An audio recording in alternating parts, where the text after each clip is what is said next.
अस्सलाम वालेकुम, माय Wajiha Zainab, welcome to Spiral channel. पिछले वीडियो लेक्चर में हम सेल स्ट्रक्चर और फंक्शंस को देख रहे थे और उसके हमने डिफरेंट ऑर्गेनेल्स को डिस्कस किया, जिसमें एंडोप्लाज्मिक रेटिकुलम, गोल्गी एपरेटस हमने देखा, राइबोसोम, सेंट्रियोल और वैक्यूल्स के बारे में देखा। आज जो हम दो डिफरेंट ऑर्गेनेल्स डिस्कस करेंगे वो है हमारे पास माइटोकॉन्ड्रिया एंड प्लास्टिड।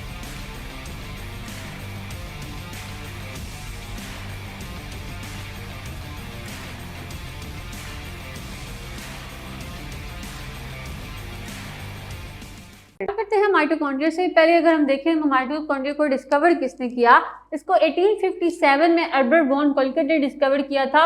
और सबसे पहले देखा जाता है कि जो हमारे पास थे इसको बोला जाता powerhouse of cell mitochondria को, ठीक है।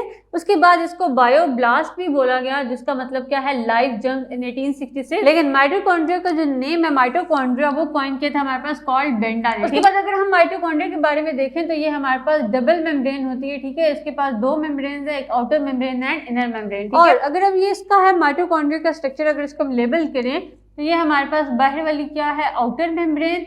आउटर मेम्ब्रेन पे हमारे पास कुछ प्रेजेंट होते हैं पोरेंस, ठीक है। इस तरह के पोरेंस होते हैं जो ट्रांसपोर्ट होती है डिफरेंट मॉलिक्यूल्स की, उनमें आयंस की उसमें हेल्प करते हैं। उसके बाद जो इनर मेम्ब्रेन है वो इस फोल्डिंग की फॉर्म में होती है, जिसको हम क्या बोलते हैं, क्रिस्टी, ठीक है। इनर मेम्ब्रेन फोल्डिंग की फॉर्म में होती है जिसको हम क्रिस्टी बोलते हैं। आउटर मेम्ब्रेन और इनर मेम्ब्रेन के दरमियान वाली जो स्पेस होती है उसको हम क्या बोलते हैं, इनर मेम्ब्रेन स्पेस। और अगर हम माइटोकॉन्ड्रिया की बात करें तो माइटोकॉन्ड्रिया के अंदर दो तरह की स्पेस होती है, एक जो आउटर मेम्ब्रेन और इनर मेम्ब्रेन के दरमियान में होती है और दूसरा जो इनर मेम्ब्रेन के अंदर होती है जिसको हम क्या बोलते हैं, मैट्रिक्स। और अगर हम मैट्रिक्स की बात करें तो मैट्रिक्स क्या है, एक जेल लाइक मटेरियल जिसके अंदर आरएनए प्रेजेंट होता है, डीएनए प्रेजेंट होता है और राइबोसोम्स वगैरह प्रेजेंट होता है। तो मैंने आपको बताया मैट्रिक्स के अंदर हमारे पास डीएनए भी प्रेजेंट है और आरएनए भी प्रेजेंट है और डिफरेंट राइबोसोम्स भी प्रेजेंट है।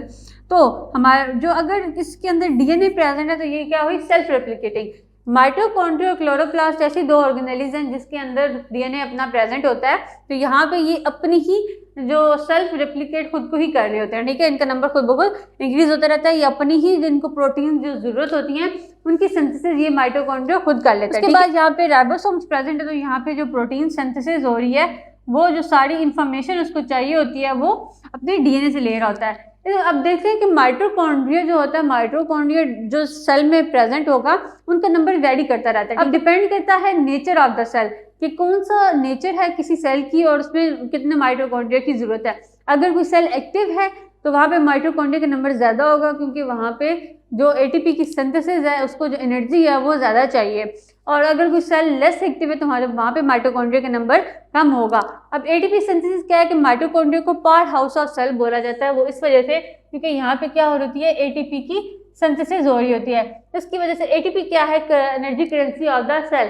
तो सेल को जो सारी एनर्जी की नीड होती है उसमें क्या होता है, हमें एटीपी चाहिए होता है जो कहाँ पे जनरेट होती है, इनटू माइटोकॉन्ड्रिया। और माइटोकॉन्ड्रिया के अंदर क्या होता है कि यहाँ पे हमारे पास F0 और F1 पार्टिकल्स भी प्रेजेंट होते हैं जिनको हम क्या कहते हैं, एटीपी सिंथेस, ठीक है, जो कि एटीपी सिंथेसिस में हेल्प करते हैं।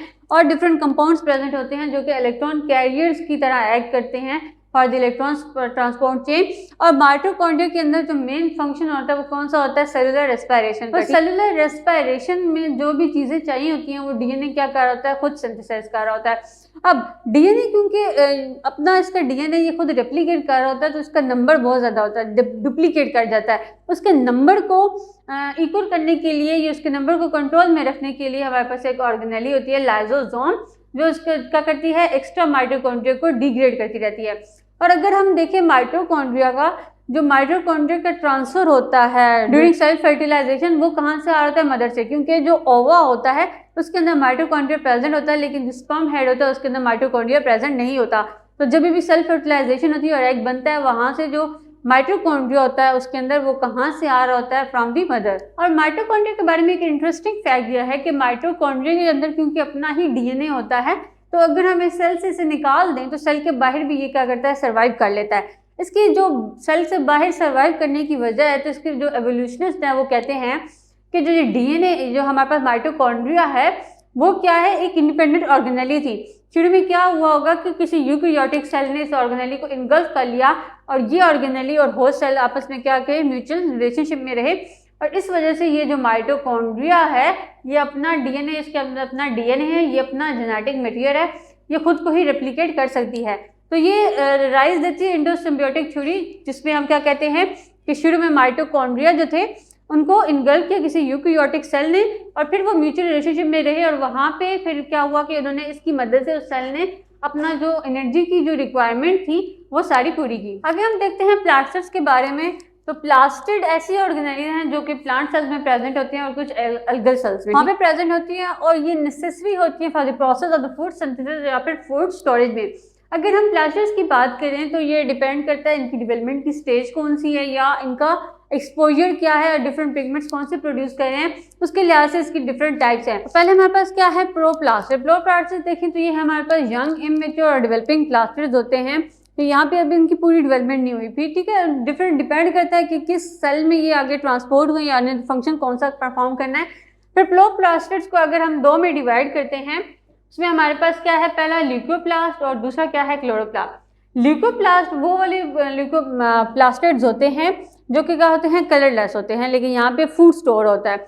अब इनकी फूड स्टोरेज पे इनको डिफरेंट 3 कैटेगरीज में डिवाइड किया गया है कि हमारे पास अमाइलोप्लास्ट है, गिलियोप्लास्ट है, प्रोटीनोप्लास्ट, ठीक है। प्रोप्लास्टिड ने जिस तरह से इनकी डेवलपमेंटल स्टेज होती है, ये एक्सपोजर होता है सन से, उसकी डिफरेंट टाइप्स है। आगे इसकी ल्यूकोप्लास्ट हमारे पास कलरलेस है, और जो क्लोरोप्लास्ट है वो हमारे पास क्या है ग्रीन, इसमें पिगमेंट होता है क्लोरोफिल, जिसकी वजह से इसको कलर होता है ग्रीन, इसको हम क्लोरोप्लास्ट बोलते हैं। अगर हम ल्यूकोप्लास्ट की हम टाइप्स की बात कर रहे थे, तो अगर ये हमारे पास स्टार्च को स्टोर करे तो फिर हम इस टाइप को क्या बोलते हैं अमाइलोप्लास्ट, और अगर यहाँ पे ये हमारे पास लिपिड्स को स्टोर कर रहा हो तो फिर हम इसको बोलते हैं इलियोप्लास्ट उस टाइप को, और यहाँ पे प्रोटीन स्टोर हो रही हो तो फिर हम इसको बोलते हैं प्रोटीनोप्लास्ट। तो ये डिफरेंट टाइप्स है हमारे पास ल्यूकोप्लास्ट की, कि हम इनकी बेसिस पे जो वो कंपाउंड या मॉलिक्यूल स्टोर कर रहा होता है उस पर हम इसको डिवाइड करते हैं। नेक्स्ट है हमारे पास क्लोरोप्लास्ट। क्लोरोप्लास्ट को देखें तो इसके अंदर हमारे पास क्लोरोफिल प्रेजेंट होता है, ग्रीन पिगमेंट जिसकी वजह से इसका कलर होता है। और तीसरा हमारे पास क्या है क्रोमोप्लास्ट। क्रोमोप्लास्ट डिफरेंट कलर्स होते हैं, हमारे पास क्लोरोप्लास्ट तो सिर्फ ग्रीन कलर का होता है, लेकिन तो ये जो क्रोमोप्लास्ट होता है ये फ्लावर की पेटल या फ्रूट्स वगैरह में प्रेजेंट होता है। तो और ये अट्रैक्ट करता है, अट्रैक्शन काज करता है, जिसकी वजह से पोलिनेशन में हेल्पफुल होती है। उसके बाद हम क्लोरोप्लास्ट को डिटेल में स्टडी करते हैं, क्योंकि क्लोरोप्लास्ट के अंदर क्या होता है अपना डीएनए प्रेजेंट होता है, ये सेल्फ रेप्लिकेटिंग ऑर्गेनेली है, और इसके अंदर जो फोटोसिंथेसिस का जो प्रोसेस हो रहा होता है वो किस में हो रहा होता है हमारा क्लोरोप्लास्ट में। उसका हम स्ट्रक्चर देखते हैं कि किस तरह से कहाँ पे प्रोसेस होता है। क्लोरोप्लास्ट का अगर हम स्ट्रक्चर देखें तो कुछ हमारे पास इस तरह का स्ट्रक्चर होता है, जैसे मैंने आपको बताया कि एक डबल मेम्ब्रेनस स्ट्रक्चर है। तो इसके पास भी क्या होती है, दो तरह की मेम्ब्रेन होती है, एक हमारे पास क्या होती है आउटर मेम्ब्रेन, और इनर क्या होता है दूसरी हमारे पास कौन सी, हमारे पास इनर मेम्ब्रेन। और इस तरह की दो मेम्ब्रेन होने के साथ साथ इसके पास एक और है कि इसका अपना एक डीएनए होता है, जिसकी वजह से ये खुद को क्या कर लेती है, रेप्लिकेट कर लेती है ये ऑर्गेनेली। अगर हम इसके स्ट्रक्चर की बात करें, हमने क्योंकि देखना है प्रोसेस जो फोटोसिंथेसिस का हो रहा है वो मेन क्लोरोप्लास्ट में हो रहा है। तो क्या होता है कि ये इसका एक स्ट्रक्चर है जो जहाँ पे डिफरेंट ग्रैना प्रेजेंट होते हैं। अब ये जो आपको स्ट्रक्चर नज़र आ रहे हैं ये फुल स्टैक्स, इनको हम जो क्या बोलते हैं ग्रैना, ठीक है। ये हमारे पास प्लूरल फॉर्म है ग्रैनम की, ठीक है, क्योंकि ये जो एक सिंगल स्टैक है इसको हम क्या बोलते हैं ग्रैनम। अब ये जो सारे मिल जाते हैं डिफरेंट स्टैक्स, इसको हम क्या बोलते हैं ग्रैना, और जो सिंगल है उसको क्या बोलते हैं हम ग्रैनम। और इस ग्रैनम के अंदर ये जो स्टैक्स आपको कॉइन की तरह नज़र आ रहे हैं, इसको एक को क्या बोलते हैं हम थाइलाकॉइड बोलते हैं, ठीक है। ये जो थाइलाकॉइड्स हैं इनके ऊपर प्रोसेस हो रहा है फोटोसिंथेसिस का। तो ये थाइलाकॉइड्स भी दो तरह के हमारे पास स्मॉल थाइलाकॉइड्स हैं, लार्ज थाइलाकॉइड। ये जो कॉइन्स आपको नज़र आ रहे हैं और ये स्टैक किए हुए एक दूसरे के ऊपर, ये हमारे पास क्या है स्मॉल थाइलाकॉइड, जिसके ऊपर प्रोसेस ऑफ फोटोसिंथेसिस हो रहा होता है, ठीक है, क्लोरोफिल की वजह से। और ये जो डिफरेंट ग्रैना है आपस में अटैच हैं, ये जिस अटैच है जिसकी वजह से उसको क्या बोलते हैं हम लार्ज थाइलाकॉइड, ठीक है। ये हमारे पास लार्ज थाइलाकॉइड है, और ये जो स्मॉलर स्टैक्स हैं वो हमारे पास क्या हैं स्मॉल थाइलाकॉइड हैं। उसके बाद हमने देखना है कि ये जो क्लोरोप्लास्ट है उसकी ये जो आउटर और इनर मेम्ब्रेन है इसको हम क्या बोलते हैं इन्वेलप, इसका क्लोरोप्लास्ट का इन्वेलप। सेकंड पार्ट हमने देखना है स्ट्रोमा, ठीक है। ये जो स्ट्रोमा है इसका अंदर लिक्विड पार्ट होता है, जहाँ पे अगर हम पहले हम देख लेते हैं कि जो फोटोसिंथेसिस का प्रोसेस है वो हो रहा है हमारे पास स्मॉल थाइलाकॉइड में। और फोटोसिंथेसिस का प्रोसेस होता है light dependent and light independent. और यहाँ पे जो लाइट इंडिपेंडेंट हो रहा होता है वो और होता है स्ट्रोमा में, ठीक है। वहाँ पे उसको जो लाइट इंडिपेंडेंट के जो भी जहाँ पे कार्बन डाइऑक्साइड को रिड्यूस करना है शुगर्स बनाने के लिए, वो सारा प्रोसेस और होता है स्ट्रोमा में। और जो लाइट डिपेंडेंट रिएक्शन और होता है कि लाइट को कैप्चर करते हैं क्लोरोफिल और फिर उससे क्या बनाते हैं एटीपी। इसी तरह से जो लाइट इंडिपेंडेंट रिएक्शंस हो रहे हैं स्टोमा में, वहाँ पे जो एंजाइम चाहिए होते हैं, सारी जो एक्टिविटी हो रही होती है स्टोमा में, वो वहाँ पे एंजाइम स्टोमा के अंदर प्रेजेंट होते हैं जो उस रिएक्शन को हेल्प करते हैं। और साथ में हमने जिस तरह ये स्टोमा और ग्रैनम के बारे में पढ़ा, तो ये जो ग्रैनम होते हैं, इस एक ग्रैनम के अंदर जो थाइलाकाइड प्रेजेंट है एक पॉइंट, वो हमारे पास होते हैं, उसका नंबर होता है 25 से 50, ठीक है। 25 से 50 स्मॉल थाइलाकाइड मिलके क्या बनाते हैं, एक ग्रैनम बनाते हैं, ठीक है। और ये जो ग्रैनम है, जो डिफरेंट हम ग्राना बोलते हैं, पॉपुलर जो हैं ये सारे, इनका नंबर अगर हम देखें तो वो हमारे पास होता है 40 to 60, ठीक है। एक क्लोरोप्लास्ट के अंदर 40 to 60 हमारे पास ग्राना हो सकते हैं। और अगर हम थाइलाकाइड्स की बात करें तो उनका नंबर हमारे पास क्या होता है 25 से 50। स्टोमा के अगर हम क्लोरोप्लास्ट के देखें तो क्लोरोप्लास्ट के अंदर भी दो रीजन होते हैं, आउटर मेम्ब्रेन और इनर मेम्ब्रेन के दरमियान वाली जो स्पेस होती है उसे हम इनर मेम्ब्रेन स्पेस बोलते हैं। और दूसरा इसका अंदर वाला जो पार्ट होता है उसको हम क्या बोलते हैं, स्ट्रोमा। और इन्वेलप के जो इसका इन्वेलप है आउटर मेम्ब्रेन, उसके ऊपर भी पोरन्स प्रेजेंट होते हैं लाइक माइटोकॉन्ड्रिया, ठीक है। वो पोरन्स भी हेल्प करते हैं the transport of the molecules or ion from cell to cell और फ्रॉम सेल टू इन्वायरमेंट। जैसे हमारा आज के लेक्चर जिसमें हमने दो ऑर्गेनेल्स को डिस्कस किया, माइटोकॉन्ड्रिया के बारे में देखा, उसका स्ट्रक्चर पढ़ा और देखा कि प्लास्टिड्स की किस तरह डिफरेंट टाइप्स हैं, किसी में कलरफुल पिगमेंट्स प्रेजेंट है और किसी में ग्रीन पिगमेंट प्रेजेंट है। और हमने क्लोरोप्लास्ट का स्ट्रक्चर देखा, किस तरह से क्लोरोप्लास्ट के अंदर जो डिफरेंट थाइलाकाइड्स हैं वो अरेंज होते हैं इन द ग्रैनम और ग्रैनम मिलकर बनाते हैं ग्राना।